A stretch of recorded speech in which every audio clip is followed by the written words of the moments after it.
but are you always tired? Do you, not have a good sleep sometimes? Things going on in your mind? Do you not like your work? Well, we're going to jumpstart your life today, and that's what we are getting down to business. Now, we just talked, we had our panel here, ladies. Of course, Dr. Gail Gross is back with us. And then Tammy, Deanna, and Mary. Now, we touched on this, and this is what I really wanted to get to. Now, let's say, well, because we just, right when we were going to break, Mary said something about this. Let's say you do have your job, and you said, we hate our jobs, we want to find a new job. But then we decide that maybe, this job is actually paying well, I have kids, I can't really change my job right now. Well, what, Mary sort of suggested and what you affirmed in the break was that if you have a passion, that maybe that passion can be what you look forward to, and the job is just a means to that passion. Yes, but if you focus on your passion and you feed your subconscious, which is really, your subconscious doesn't know reality from a false experience. If I hug myself, my subconscious is just feeling a hug. It doesn't know if my husband's hugging me or I'm hugging me. So what I feed my subconscious is what my...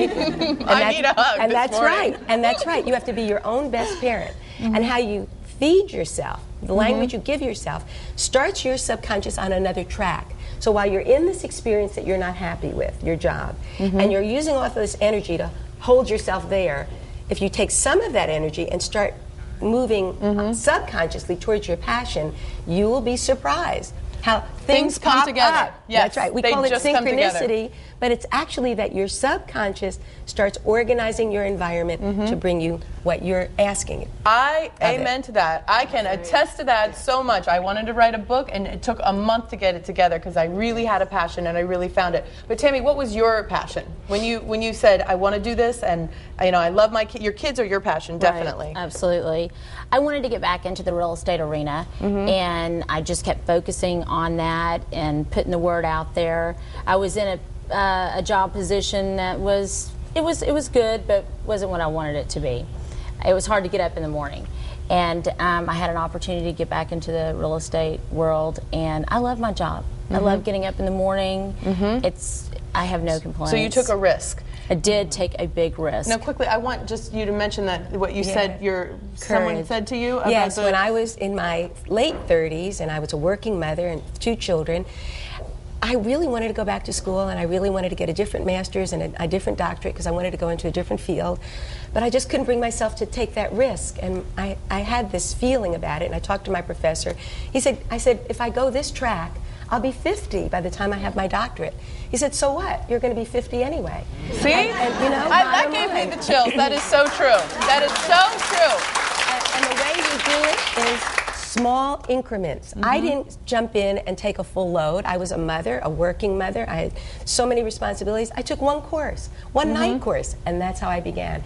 And you get one course and then 2 courses, and then pretty soon you're done. Right. It's like seeing the chapter before you see the end of the book. That's you have to just write that one chapter, and the end of the book comes later. But if you are overwhelmed by 500 pages in a book, you'll never write the first chapter. You're so right. I want to get to Mary because about what you've said, that you come up 7 years and you sort of have this renaissance. Yes. But what would you tell people that haven't really found their passion or purpose in life? Okay, a passion is something that you would do for free.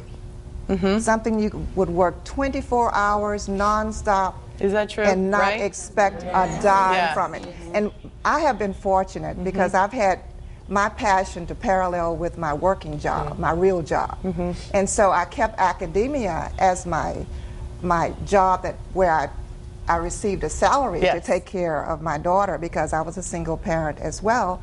But I worked on my passion. I worked all night as a film producer, and I showed up in my class at 7:30 and 8 o'clock in the morning. I would cast students from the school.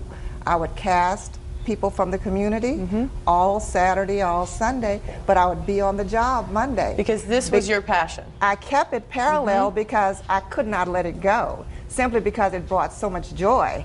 And eventually it turned into and manifested into actually opening a business after I segued from academia into the business world. Now, Deanna sort of has an opposite story. She realized that you sort of got out of teaching and then you realized, hey, that really was my passion. What am I doing? Yes, I got out of teaching. I went back to school. I wanted to go to medical school. I wanted to be a pediatrician. I mean, I was just like headed for that dream. But then, you know, I became a single mom, and so I knew I had to get back into the workplace. But fortunately, like Mary said, I love my job, and when it's your passion, I mean, all of my friends at school always accuse me of being a workaholic. You know, or you know, they can always find me in my classroom working on something. So on the flip side of hating your job and trying to find something else, I, you know, tend to want to look into maybe having more outside hobbies, because I mean, I could be doing things that are work related all the time. All the time. Now, what would you suggest if somebody, okay, so what Mary said is very true. Your passion is something you would do for free, absolutely free. But so finding those things, is there sort of a battery of things we can go through to find that? Yes, and it's such a wonderful approach, because again, this gets you in having access to your own unconscious. Start journaling, start meditating, start walking, listening to music. 15 minutes a day for yourself. Anyone can give themselves 15 minutes a day, even if you have to stay up longer to do it. You can do it. That 15 minutes of inner time, I call it inner work, that ultimately will reveal to you what you're interested in. Because then you find your soul's purpose, not your ego's purpose, but your soul's purpose. That's so hard to separate those, the ego and the soul. They work together. One will support the other if you find out yourself, who you really are, and where it is you really want to go. And then, as Mary said, it's your passion.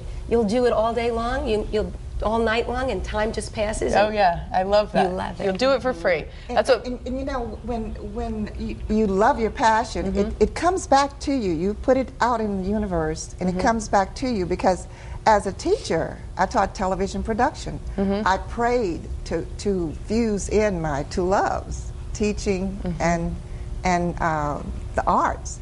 And luckily, I was able to draw a lot of celebrities to my classroom, made my teaching better. So, you know, and made your students better. My students better, and they loved me more. And so we had an opportunity to meet Janet Jackson and Darnell Williams and Denzel Washington. And so it was exciting. Good, right? It was you were like, yeah. And that's just as Dr. Gross said, if you really put it out there, that everything falls in line. Synchronicity. It looks like synchronicity, but it's actually yourself making it happen. Just so great. So at 10:01, right after a Great Day Houston, turn your TV off, and then just take 10 minutes to think about what Dr. Gross said. And then you could also go to our website and watch it again, greatdayhouston.com, in case you missed something. So I want to thank you so much for being here. And you ladies are real inspirations, so thank you so much for being here. But, oh yes, we do have more, because we're jump-starting your day, exercise, food, all those fun things. Stick with us. We'll be right back. You